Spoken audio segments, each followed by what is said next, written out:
Nah ini baru masuk mulai gerakannya. Waktu sebelum saya cari-cari tentang ini, saya suka berpikirnya kali manfaatnya pas lagi ruku, pas sujud gitu ya. Kalau berdiri, apalagi salam cuma nengok-nengok mah nggak ada manfaatnya kali ya. Ternyata dari berdiri aja udah banyak manfaatnya ya.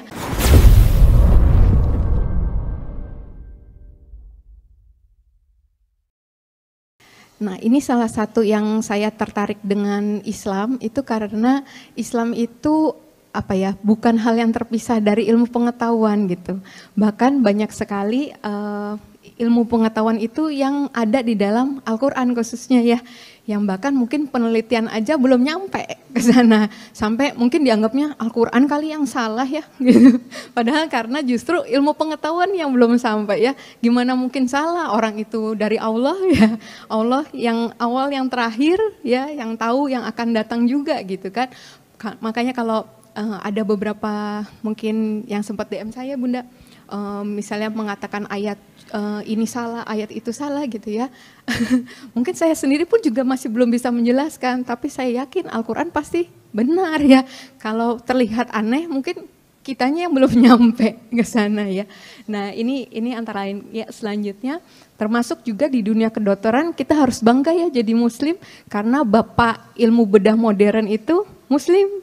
Bapak kedokteran modern dunia muslim, Ibnu Sina kalau tahu ya, ada rumah sakit juga ya, rumah sakit Ibnu Sina. Nah itu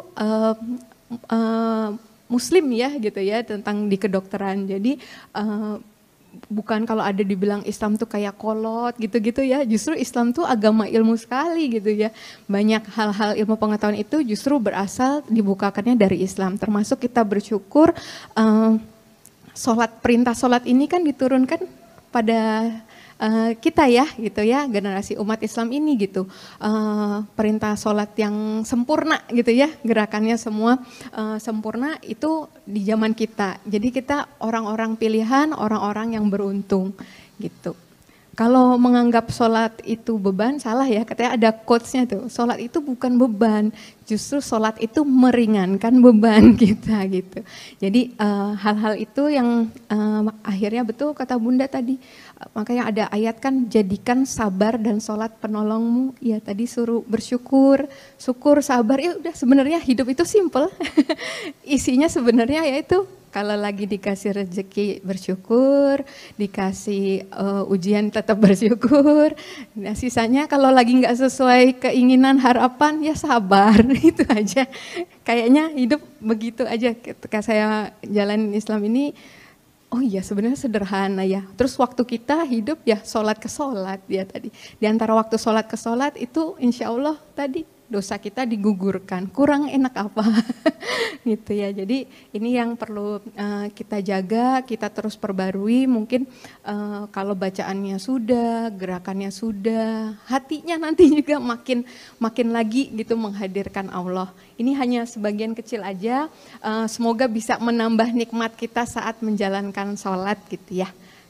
Nah ini kalau kita lihat dalam satu rakaat tuh ada 7-9 gerakan ya.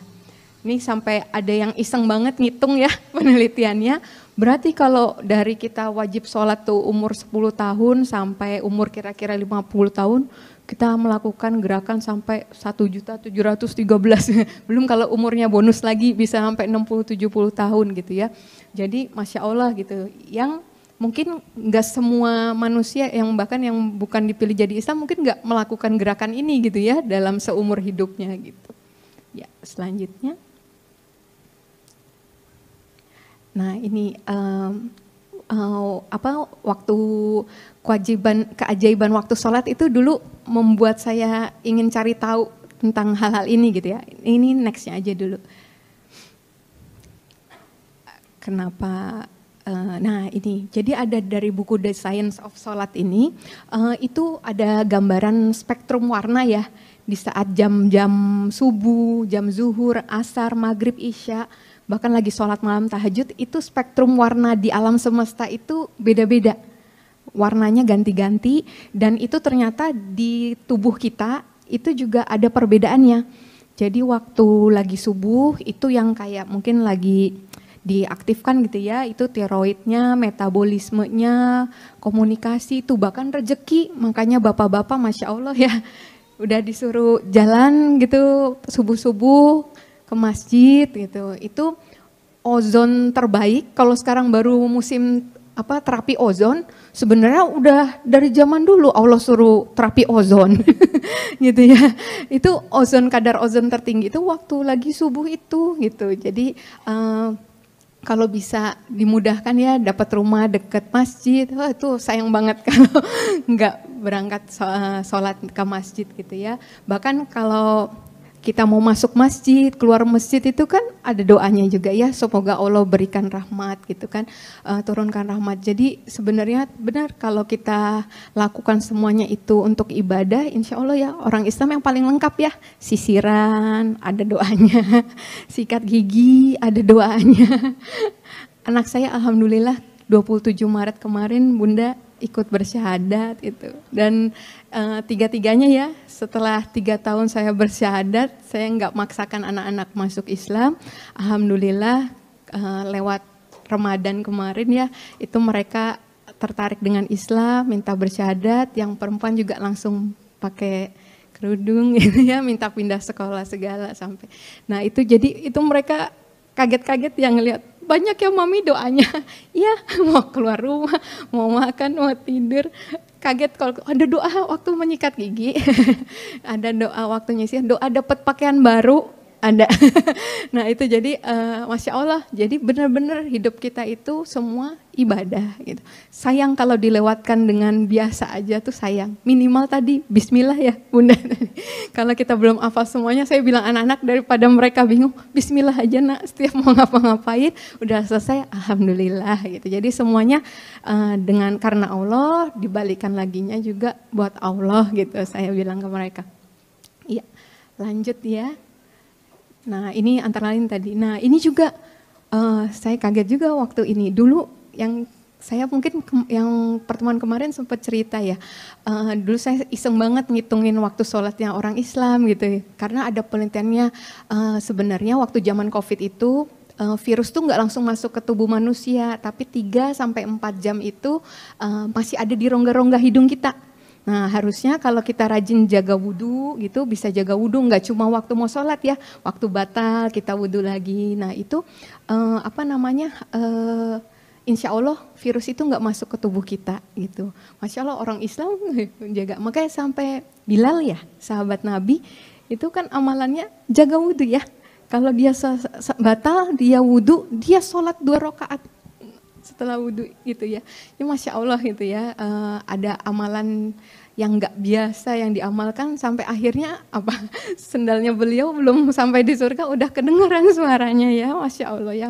Itu kan kerinduan kita semua ya gitu. Jadi waktu itu saya iseng, masa sih gitu. Dulu saya tahunya subuh tuh jam 5, zuhur tuh jam 12, lebih dari 3-4 jam. Makanya orang Islam bisa kena COVID gitu ya, kena corona kemarin. Ternyata ada sholat duha ya gitu, dan diutamakan itu di jam-jam 10 ya, sepertiga yang ya, dan ternyata betul, ternyata ada grafiknya. Itu kalau lihat agak sebelah kanan ya, jam 8 ke 10 ada grafik yang tinggi banget. Nah itu grafik kadar hormon kortisol. Hormon kortisol tuh hormon stres. Gitu. Kalau mau ibu yang bekerja, mau ibu rumah tangga sama Bu, sama stresnya yang di rumah lagi mikirin mau masak apa nanti siang gitu. Yang di kantor juga lagi banyak-banyaknya kerjaan kan. Nah tapi kita di situ kenapa diutamakan untuk sholat duha. Nah setelah sholat duha grafiknya yang warna biru, lebih turun kadar hormon stresnya. Jadi Masya Allah ya, jam-jamnya itu Allah nggak pernah salah. Bahkan yang di buku tadi kalau ada yang pengen tahu kenapa subuh itu 2 rakaat, kenapa maghrib itu 3 rakaat, itu semua ada alasannya. Tapi kalaupun kita belum tahu alasannya tadi, kita cuman samina wa atolna, iya kan? Kita menghidupkan sunnah Rasul, kita belum tahu apa sih, emang kenapa sih harus selalu kaki kanan duluan, tangan kanan duluan, misalnya kayak gitu. Enggak selalu ya, kalau masuk masjid malah kaki kanan, tapi kalau keluarnya malah kaki kiri gitu.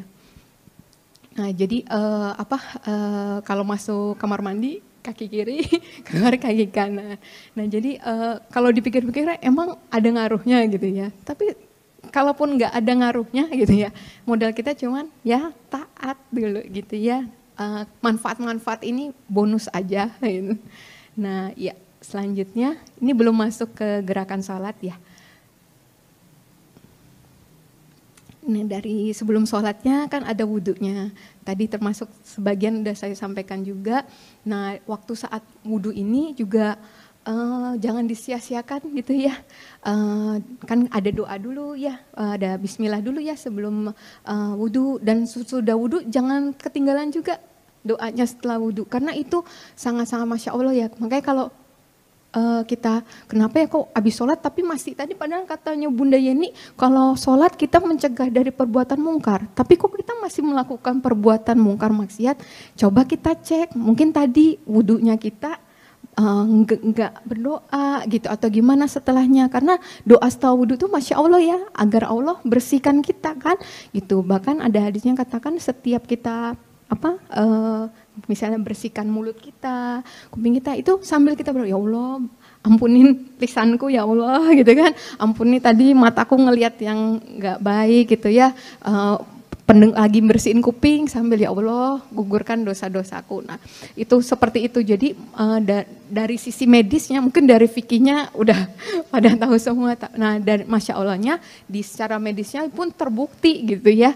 Ternyata waktu kena wudhu air dingin apalagi ya itu ada beberapa pusat syaraf tuh yang terangsang Bapak sama Ibu. Kalau kita nggak berwudhu mungkin itu ya jarang-jarang kesentuh ya. Kita dapat kesempatan minimal 5 kali gitu ya, kena air gitu ya, terangsang pusat-pusat syarafnya Masya Allah.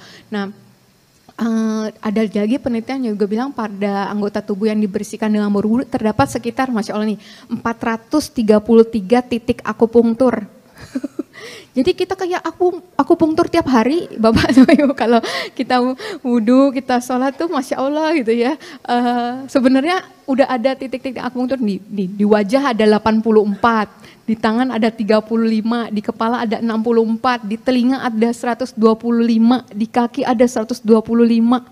Masya Allah ya, jadi wudhunya benar-benar harus kita perhatikan gitu. Dari wudhu sebelum sholat itu, wudhunya itu sudah manfaatnya udah Masya Allah gitu ya. Iya, next. Nah ini beberapa tadi ya sebagian udah Bunda sampaikan juga sih sebenarnya hadis-hadisnya, ayat-ayatnya saya lewatin dulu. Intinya menyempurnakan setiap tadi dari wudhu sampai nanti gerakan-gerakan sholat kita usahakan selalu tumaninah ya, pelan-pelan gitu. Karena supaya dapat manfaatnya, kalau cepet-cepet manfaatnya belum dapat gitu ya, aliran darah baru ngalir gitu, kita udah berdiri lagi, kita baru berdiri, baru mau balik lagi, kita udah ruku lagi gitu ya. Iya, next.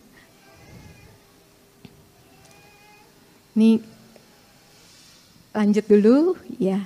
Semuanya sebenarnya udah sering didengar, cuman buat mengingatkan lagi aja.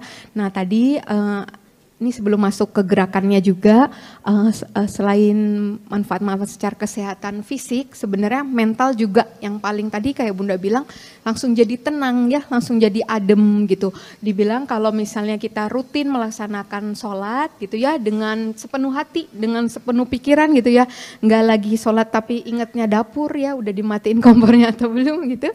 Nah itu justru yang akan membuat kesehatan mental kita sekarang kan, lagi musim ya, mental health. Kita udah punya Ibu Bapak ya, penawarnya obatnya ya, sholat gitu ya. Jadi insya Allah sih harusnya umat Islam kesehatan mentalnya bagus ya, dengan menjaga sholat ya. Lanjut, nih berhubung saya dokter gigi, ini sedikit diselipkan nih, termasuk kesehatan mulut, ngaruh ternyata. Nah, jadi bukan sikat gigi doang Bu yang bikin kesehatan mulutnya bagus, dari sholat kok bisa ya? Nah ini ternyata gerakan sholat itu ternyata punya korelasi dalam meningkatkan pH tuh derajat keasaman di ludah. derajat keasaman di ludah, juga kecepatannya gitu kan. Kalau kita lagi puasa kan jadi kayak agak bau ya, agak asem mulutnya, nah terus agak kental, kering gitu kan, nah itu merangsang bau mulut. Nah tapi waktu kita melakukan gerakan sholat dengan benar, insya Allah aliran saliva tuh, air liurnya itu baik gitu. Jadi nyambungnya ke sana juga gitu ya. Selain ya memang kalau ada karang gigi ya dibersihkan gitu ya. Udah sholat Bu Dokter kok masih bau ya? Coba tahu masih ada karang gigi atau gigi berlubang gitu. Tapi dari sisi sholatnya sendiri ini dengan catatan nggak ada tadi karang gigi atau berlubang, itu sebenarnya udah bagus.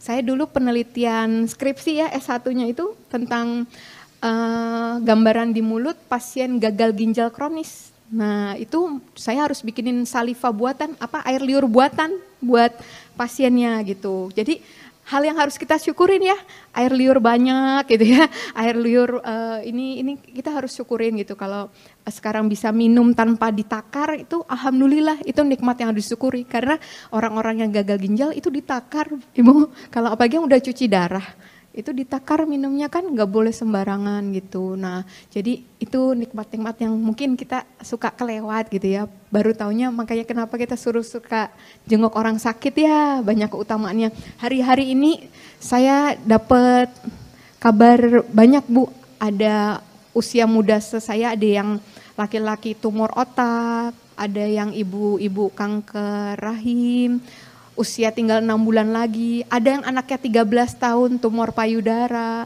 semua makanan, gerakan, ya tadi kurang aktivitas fisik. Jadi sebenarnya banyak yang kita bisa manfaatkan, udah paling benar ya.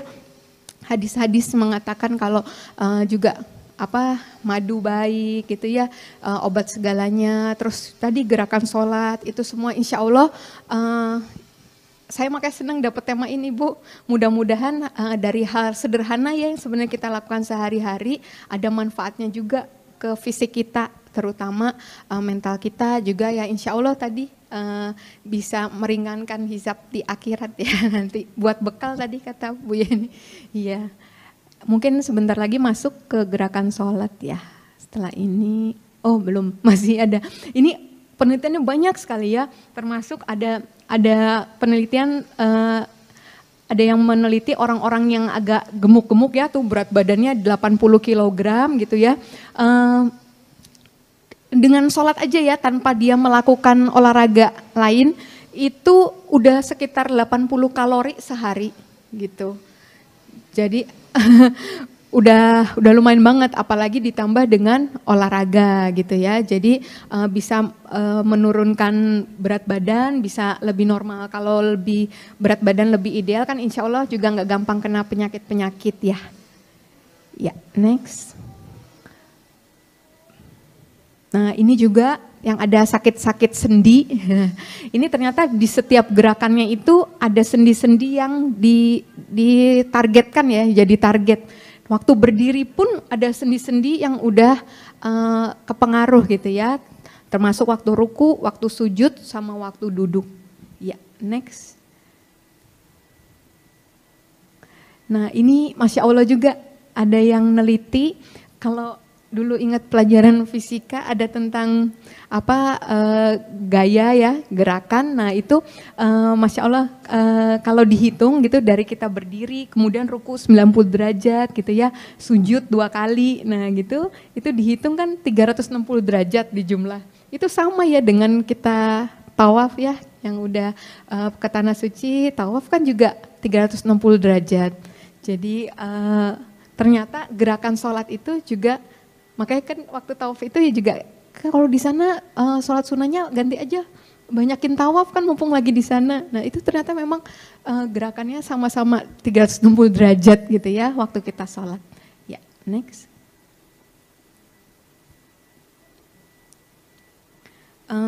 Anak saya nanya juga ini waktu tentang tawaf, ngapain sih mami muter-muter 7 kali gitu ya, kayak enggak, ini kan doa kan bisa sambil duduk aja ya, enggak harus ini ya. Ternyata kan itu ya, kalau yang kita tahu dia satu poros dengan Baitul Ma'mur. Nah itu kita sama-sama dengan malaikat sedang bertawaf juga untuk menyembah Allah gitu, dan itu mendatangkan kekuatan ya, mendatangkan gaya. Makanya kenapa kok kita doa di sana kok dikabulkan ya, dijawab. Termasuk waktu itu saya bilang, termasuk kamu dapat hidayah, dimudahkan syahadat, itu doanya Abi sama Umi waktu di Tanah Suci. Kita cuma doanya, ya Allah lembutkan hati anak-anak supaya bisa menjalankan syariat Islam sebelum balik. Kami doanya begitu, dan Masya Allah kami pulang di hari pertama Ramadan hari ketiga atau kelima itu saya lupa, nah itu mereka bersyahadat.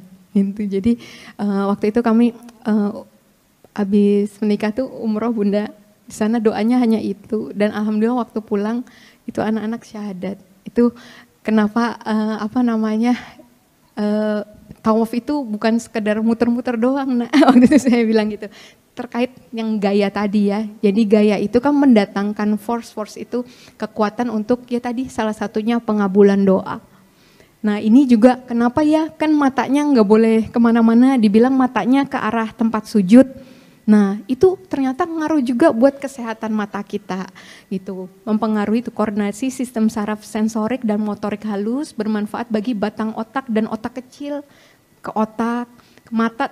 Mata dibilang kan terbuka ya, jangan tertutup gitu kan. Nah itu juga ternyata memang kalau matanya terbuka kan waktu berdiri jauh ya dari tempat sujud. Waktu kita ruku lebih dekat ke tempat sujud, waktu sujud udah nempel banget sama tempat sujud ya. Nah itu ternyata melatih mata juga gitu, kontraksi otot matanya dari jauh, dekat gitu. Jadi Masya Allah ya, kalau kita perhatikan itu nggak ada yang sia-sia semua perintahnya. Kenapa sih matanya kita nggak boleh ke kiri ke kanan, tapi justru ke tempat sujud aja, karena itu untuk melatih fokusnya itu di situ. Nah ya. Selanjutnya, nah ini tadi ya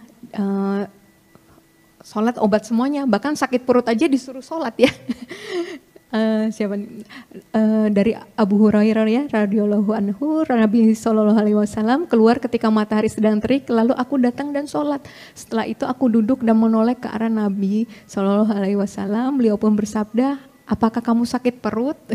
Jawabku, benar wahai Rasulullah. Beliau bersabda, sholatlah, karena dalam sholat terdapat kesembuhan. Masya Allah. Dan Islam itu mudah ya. Kalau misal lagi sakit pun sholat boleh berbaring, boleh duduk gitu. Jadi Masya Allah gitu ya, jangan dipersulit. Kalau apapun yang bisa dilakukan, masih bahkan yang di ICU aja ngedip aja boleh ya Bunda. Kalau lagi matanya. Semoga sih nikmat ibadah itu nggak dicabut ya, kita bisa tetap sholat dengan sempurna gitu. Jadi tadi mudah-mudahan kita semua di sini kalau kita menjaga sholat, kita semua juga selalu diberikan kesehatan, yang sakit juga bisa disembuhkan, diangkat penyakitnya ya. Selanjutnya, nah ini baru masuk mulai gerakannya. Waktu sebelum saya cari-cari tentang ini, saya suka berpikirnya kali manfaatnya pas lagi ruku, pas sujud gitu ya. Kalau berdiri, apalagi salam cuma nengok-nengok mah nggak ada manfaatnya kali ya. Ternyata dari berdiri aja udah banyak manfaatnya ya. Coba kalau mau dilihat, ini saya nggak ngomong fikihnya ya, yang dibilang sejajar daun telinga, ada yang sejajar bahu gitu ya. Nah langsung next. Nah ternyata Masya Allah waktu ya next lagi, ini hadisnya udah semua tahu ya, next lagi kemanfaatnya lagi aja, nanti saya tinggalkan boleh di share nggak apa-apa Bunda ininya. Sebelumnya mohon maaf, ini yang manfaatnya tadi ya, nah ini ternyata dari berdiri itu menghindarkan dari gangguan persendian, khususnya tubuh bagian atas. Diumpamakan gini, saya dokter gigi, teman-teman dokter gigi saya itu banyak yang kena low back pain, saraf kejepit ya, karena kita tuh kalau praktek kan begini di kursi, ngambil bahan di sini ke pasien lagi gini pakai kursi, jadi tumpuannya tuh cuma si tulang belakang ini. Nah akhirnya sejak saya ikut seminar yang tentang low back pain ini, katanya kita disarankan waktu kerja itu nggak duduk, yang dokter gigi. Jadi saya langsung kasih ke orang kursinya, saya kalau praktek selalu berdiri. Mau 3 jam, 4 jam, 5 jam saya berdiri. Karena ternyata itu lebih menyebar. Bebannya itu ke bahu, ke pinggang gitu ya, ke lutut. Enggak cuma di sini aja. Jadi ternyata memang waktu kita berdiri itu kita lagi nyebar ya, nyebar beban gitu ke atas. Jadi dari berdiri aja itu Masya Allah ya, kalau ke fikihnya lagi tadabur gerakan sholat, berdiri itu kayak kita menghadap Allah dengan membawa semua beban, membawa semua dosa kan ya. Yang waktu kita nanti ruku itu semua berguguran ya, jatuh gitu ya. Jadi memang betul dari berdirinya aja itu sudah Masya Allah ya, manfaatnya itu banyak. Belum kalau nanti udah sedakap gini kan. Kenapa kalau kita ngomong sabar itu kan dipegang di sini ya. Sama waktu sholat kan kita juga begini ya. Nah itu di situ ada yang di dada ini ada merangsang kerja hormon hipotalamus yang memberikan efek ketenangan. Jadi naruh ininya di sini jangan asal-asalan di perut aja gitu. Jangan, karena pusat yang dikejar itu yang di dada sini. Di sini ada hormon tadi ya, hipotalamus itu mengeluarkan hormon yang memberi ketenangan gitu. Ya, next. Ya, ini sama ya fikihnya saya lewat, hadisnya saya lewat ya, udah tahu harus katanya kalau ditaruh gelas kan enggak tumpah ya gelasnya ya, sejajar lurus. Nah kalau fikih juga ini bukti ketaatan kita ya, makanya kalau di kerajaan-kerajaan kan ya hormat begini gitu ya, bukti kita taat gitu dan sebagainya. Ya lanjut, kepala lurus dengan tulang belakang. Nah ini hadisnya ya. Selanjutnya masuk ke manfaatnya. Nah dari berdiri buka kakinya itu juga harus betul. Bapak sama Ibu, kan banyakan kita begini ya. Itu sebenarnya kita harusnya ya kalau kiblatnya lurus ya kebetulan lurus begini ya. Tapi kalau misalnya kiblatnya tadi miring ya begini, tapi jangan buka begini atau nutup begini.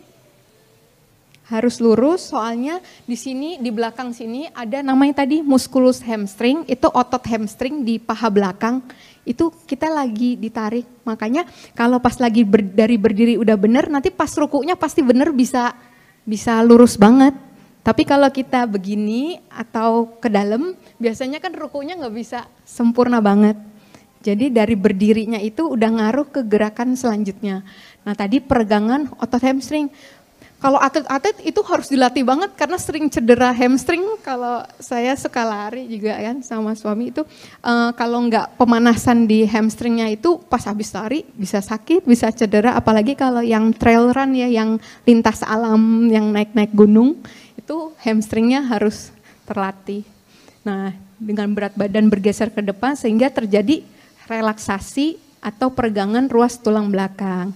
Juga menjaga kesempurnaan posisi dan fungsi tulang belakang. Ada teman yang skoliosis, tahu ya, yang bengkok. Nah itu juga ngaruh kemana-mana ternyata gitu ya. Nggak sekedar penampilannya aja jadi badannya miring dikit gitu, tapi itu ngaruh kemana-mana gitu. Jadi kita posturnya itu alhamdulillah Allah kasih jalan ya untuk kita habis melewat lah mungkin ya, atau empet-empetan di kereta apa di mana. Nah atau saya tadi kerja pasien gitu ya, tapi sama Allah dikasih kesempatan untuk relaksasi lagi gitu ya, dibalikin lagi posturnya gitu. Lanjut ya. Ini bahasanya dibuat sederhana aja ya, soalnya nanti banyak istilah kedokteran nanti malah pusing. Nah ini kemudian tadi waktu kita ruku itu jantung sama otak lagi sejajar ya. Jantung sama otak, kalau sujud kan otak lebih rendah dari jantung, tapi waktu ruku kan jantung sama otak sejajar. Nah itu aliran darah maksimalnya yang ditargetkan bagian tengah, tubuh bagian tengah. Tapi kalau tadi sujud nanti kita di otak gitu ya, tumpuannya. Tangan yang bertumpu di lutut, ya kan disuruh ininya, kalau ruku kan tangannya di lutut ya, itu berfungsi sebagai relaksasi otot bahu ya ke bawah. Ruku juga dapat mencegah gangguan prostat, ini bapak-bapak gitu ya. Masa sih iya? Begitu Pak, itu penelitiannya gitu. Ada sambungannya ke sana ternyata gitu ya. Mungkin dari panggul sini ya. Dari panggul ini ternyata dapat mencegah gangguan prostat. Rukunya jadi harus sempurna. Ya, next. Merawat kelenturan tulang belakang yang berisi sumsum tulang belakang beserta aliran darahnya. Banyak ya tadi tulang belakang, terus kelenturan ruas sistem keringat. Nah, terus ada juga tulang leher, tengkuk, sistem saraf dapat terjaga kelenturannya. Ya, banyak yang lehernya kaku-kaku ya, ada yang kalau jalan jadinya harus nengok begini ya, nggak bisa nengok gini ya kan. Itu kita alhamdulillah dikasih jalan sama Allah untuk selalu lentur ya sampai leher-lehernya. Ya. Next. Nah banyak nih, ada bahkan waktu ruku tubuh itu memproduksi namanya nitrit oksida, zat yang terdapat pada sel bagian dalam pembuluh darah yang mampu mengembangkan atau melebarkan pembuluh darah untuk peningkatan kadar zat adrenalin. Adrenalin tuh bikin semangat, ya kan? Itu. Terus selain itu patut dicatat bahwa gerakan ruku juga dapat membantu kesehatan dan kerja otak kecil serta melatih sistem limbik agar emosi tetap stabil. Kalau lagi ibu-ibu kesel mau marah, udah ambil wudhu, udah sholat aja 2 rakaat, mudah-mudahan emosinya stabil lagi. Ya, lanjut. Nah ini udah itidal ya, udah bangun lagi dari ruku. Next, ya. Ini saya lewat ya, yang fikihnya udah semuanya tahu ya. Itu. Nah, Masya Allah ya, makanya waktu itidal itu ya, kita dibilang kan apa? Sami Allahu liman hamidah, ya Allah yang maha mendengar doa-doa kita ya. Ada quotes bagus waktu itu, gimana aku bisa ragu Allah nggak ngabulin doa. Padahal aku setiap sholat bilang Allah yang maha mendengar gitu ya. Kalau kita hayati bacaan sholat tuh Masya Allah ya, memang harusnya habis sholat jadi tenang gitu ya. Karena tadi udah kita serahin, tadi beban udah kita serahin sama Allah, waktu datang ke Allah jatuh sudah selesai gitu ya. Waktu kita bangun sudah juga Allah yang maha mendengar gitu. Nah ini ternyata ini waktu bangun lagi kan kayak berdiri lagi ya, biasa aja lagi ya. Harusnya kayaknya gak ada manfaatnya ya. Ternyata ada lagi manfaatnya, Masya Allah. Organ-organ pencernaan di dalam perut mengalami pemijatan Bu. Tadi habis diginiin, ditekuk, bangun itu kayak dipijat ternyata. Jadi ada yang ngerasain mungkin kalau kenapa ya kalau sholat malah jadi pengen buang angin, maaf. Itu organ pencernaan emang kerangsang. Kok waktu nggak sholat kayak nggak sering mau buang angin, tapi kalau pas sholat kayaknya pas abis duduk itu juga kayak mau buang angin gitu lagi. Abis begini kayak mau buang angin karena emang organ pencernaannya itu dirangsang. Itu buktinya kenapa kok kita malah rasa mau buang angin ya jadi was-was juga gitu kan. Itu sebenarnya karena memang kena kok itu gitu. Kalau kita betul posisinya organ pencernaan itu kayak lagi dipijit. Terus menjaga saraf keseimbangan tubuh ya, dari ruku terus berdiri. Nah juga memperlancar sirkulasi darah ya. Next. Nah ini waktu sujud ya, waktu sujud ini udah tahu ya semua ya. Lanjut.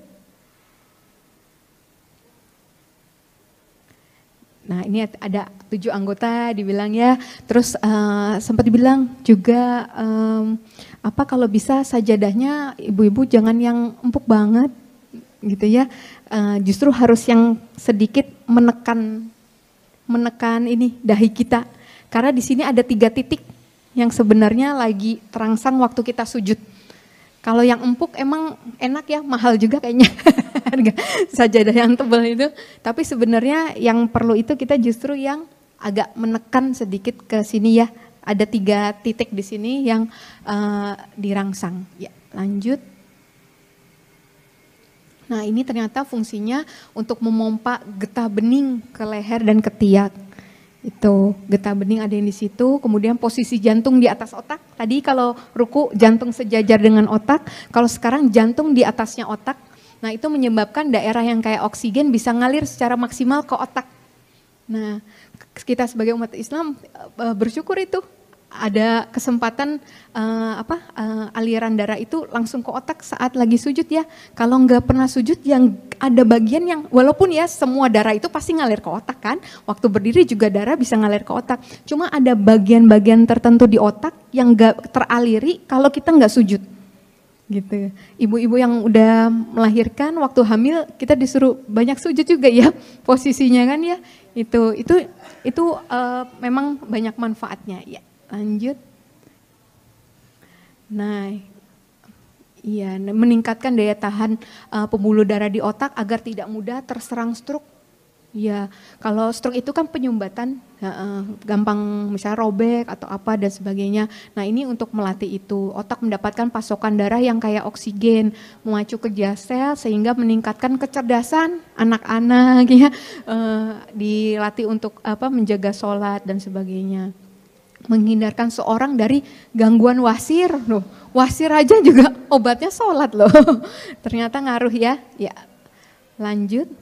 Nah, nih khusus wanita, tadi bapak-bapak pas ruku, pas sujud nih ibu-ibu, khusus wanita saat pinggul dan pinggang terangkat ini melatih organ di sekitar perut untuk mengejan lebih dalam dan lama. Makanya waktu hamil kan disuruh banyakin sujud, itu nanti berguna waktu proses melahirkan. Nah, saat sujud beban tubuh bagian atas ditumpukan pada lengan hingga telapak tangan ya.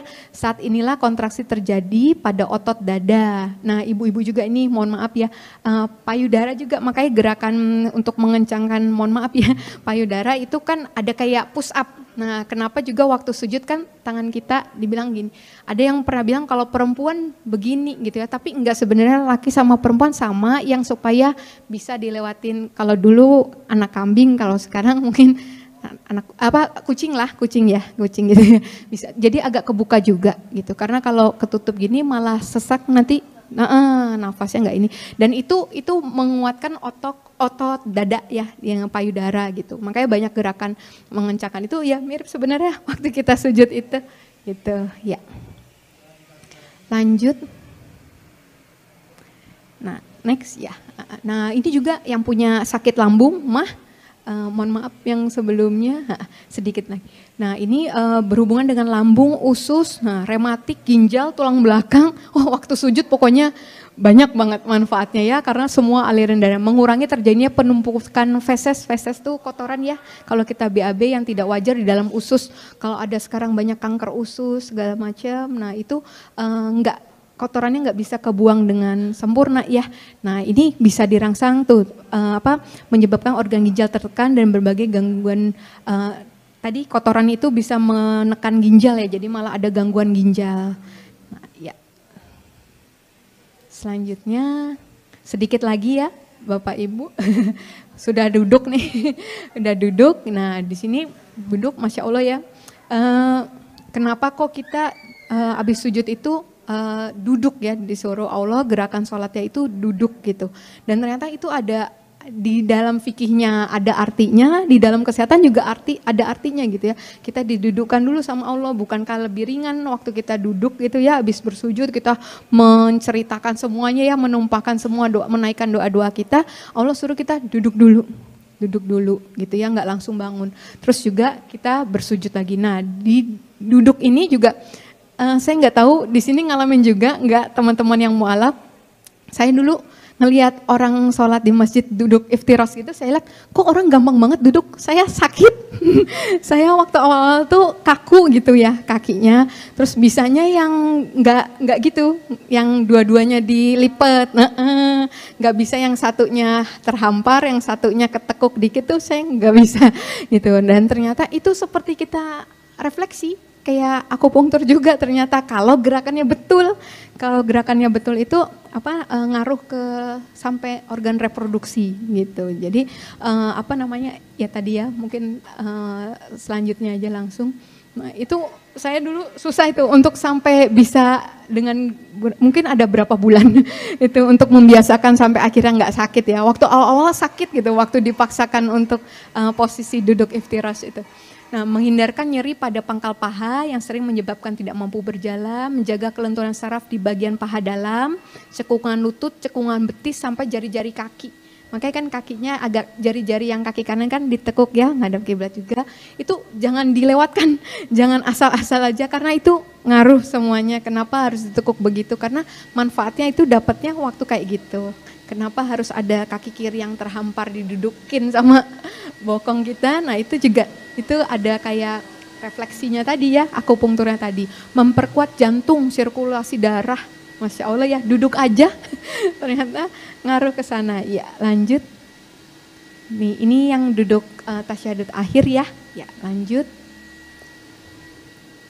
Nah hampir mirip sih, tadi yang saya bilang ya, memperbaiki organ reproduksi. Karena duduknya kan di pokong itu ya, di daerah perineumnya, terus duduk tawaruk sangat baik bagi pria, nih khususnya bapak-bapak ya, sebab tumit menekan aliran kandung kemih. Ya, dan kelenjar kelamin pria, prostat tadi ya, sehingga bisa mencegah impotensi, menjaga kelunturan dan kekuatan organ-organ gerak kita, merefleksi saraf kaki dan memperlancar peredaran darah hingga ke saraf kepala. Masya Allah ya, sebenarnya banyak banget di sholat itu, benar kata bundanya nih, Allah nggak rugi, kita yang rugi, orang manfaatnya banyak buat kita gitu ya. Ya lanjut. Nah ini sering ada di tempat-tempat akupunktur mungkin ya, gambarnya apa namanya, titik-titiknya kalau kok dipencet deket jempol yang kerasa kok di atas ya gitu. Nah itu karena memang di kaki itu ada saraf-saraf kan yang terhubung ke lambung. Ini waktu saya pernah dipijit, ini hatinya nih Bu, hatinya ada sesuatu gitu kan, gitu. Apa namanya, bisa tahu gitu ya, yang akupunktur tahu karena itu memang titiknya itu nyambung, itu medis itu. Maksudnya memang ada sambungan, itu ada gambar-gambarnya ya. Kalau di tumit ini tuh wanita ya rahimnya gitu, yang mana ada ke mata gitu. Jadi di kaki ini memang sumbernya, makanya duduknya tadi kita usahakan duduknya yang betul ya. Oh diperbesar nih Masya Allah tuh. Ya kelihatan ya nanti. Mungkin itu ada yang tuh ke jantung, ada yang kemana ya. Sisi dalam kaki sama sisi luar kaki. Ya lanjut. Dah terakhir salam. Dulu sama kayak berdiri, saya pikir salam udah cuma gini-gini. Ternyata manfaatnya nih ibu-ibu suka nih. Sebentar, lanjut. Ini hadisnya ya. Ya lanjut. Nah ini menyempurnakan aliran darah di kepala sehingga mencegah sakit kepala. Nah Bu, bener kata Bunda Yeni nggak usah skincare. Menjaga kekencangan kulit wajah. Nengok salam, jangan gini aja. Gitu ya. Ternyata ada ngaruh ke melatih otot ya, otot-otot, kelenturan wajah, memberikan relaksasi pada otot dan tulang leher sehingga secara tidak langsung menghindarkan dari gangguan syaraf. Ya lanjut. Jadi udah di akhir nih kesimpulannya ya, dari Quran surat Al-Anbiya ya ayat 16, dan tidaklah kami ciptakan langit dan bumi dan segala yang ada di antara keduanya dengan bermain-main. Allah nggak pernah main-main. Dulu saya suka mikir, dulu nggak pernah jadi orang Islam karena doanya diulang-ulang. Saya pikir kan selalu Al-Fatihah, Al-Fatihah diulang gitu ya. Saya pikir gitu, terus zikirnya 100 kali, apa ada berapa kali gitu. Tapi itu di hati saya kayak Allah menjawab gitu, bukankah dunia ini juga berputar, semua ada hitungannya. Coba meleset satu hitungan, 1 derajat, 1 detik aja, berantakan semuanya ya. Jadi semua sunnah, semua perintah Allah itu nggak ada yang disampaikan ke kita itu main-main gitu ya. Bahkan cuman kenapa sih harus mendahulukan kanan gitu. Itu menurut saya itu semuanya pasti Allah udah tahu gitu ya, nggak main-main gitu. Ya lanjut, tadi kesimpulan kedua.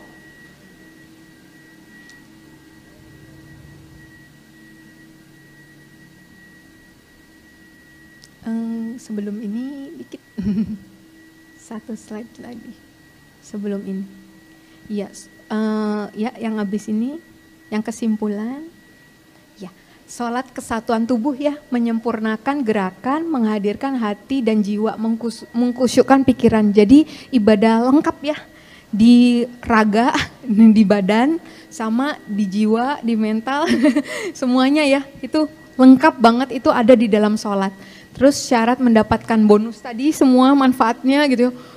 Itu apa? Ya tadi kalau kita melakukan semua dengan tertib tadi ya, bahkan dari wudunya harus sudah betul gitu, wudunya tertib, tumakninah tadi pelan-pelan, jangan terlalu cepet-cepet gitu ya, gitu supaya tadi aliran darahnya baru belum sampai ujungnya otak gitu, kita udah bangun lagi gitu ya.